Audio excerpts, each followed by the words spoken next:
Are you a musician planning on applying to a faculty position at a college or university? Wondering how to help your application stand out in the early rounds of the process? What you'll need to set yourself apart is a well-written curriculum vitae, or CV. In the United States, CVs are much less frequently utilized than in other countries, and only certain music-related jobs will require them, such as higher education faculty, conductors, and researchers. For this video, we'll be focusing specifically on higher education faculty. A CV is a catalog that explains all aspects of your academic and professional background in detail. If you're currently a graduate student, aim for at least 8 pages in length. Remember, the goal of a CV is to show that you're a great fit for the position you're applying for, going into as much detail as is necessary. To that end, the order of your categories is extremely important. The first major section you'll want to include is an education section, where you will show your academic history and certifications. This will include your current degree progress with your expected date of graduation and all degrees you've already earned. For faculty positions, the next category will be your collegiate teaching experience.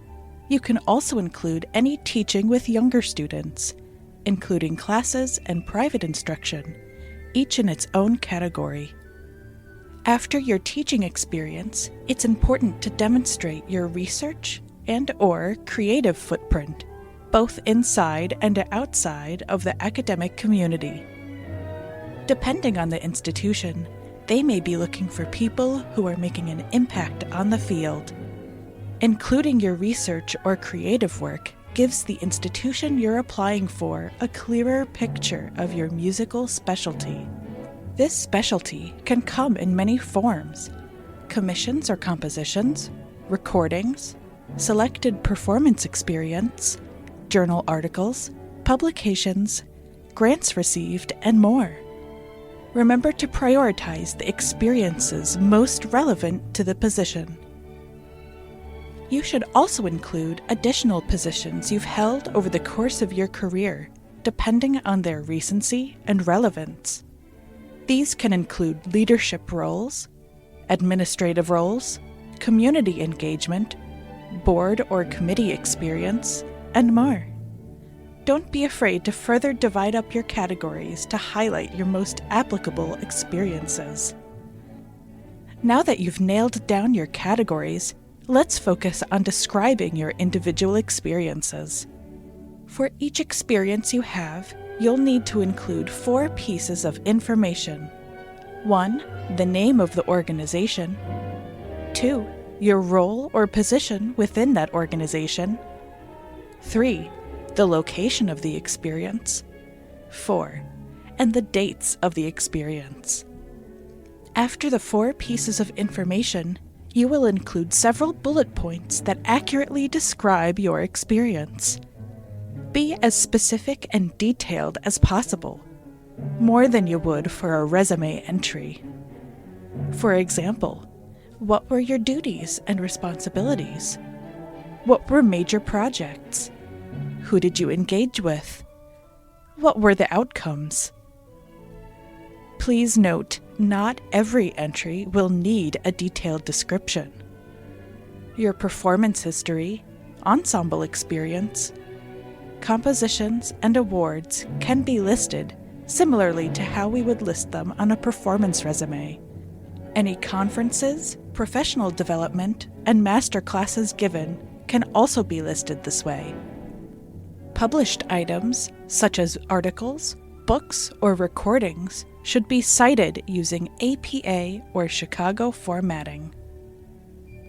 If you're a current student, you may struggle to fill several pages of professional material while you're still in your doctoral program. It is common for early career academics to use graduate school experiences on their CV. But as you start to gain academic positions and professional experience, these school experiences should be phased out. Now that we've added all our content, let's focus on formatting your CV. At the top, you'll need a header.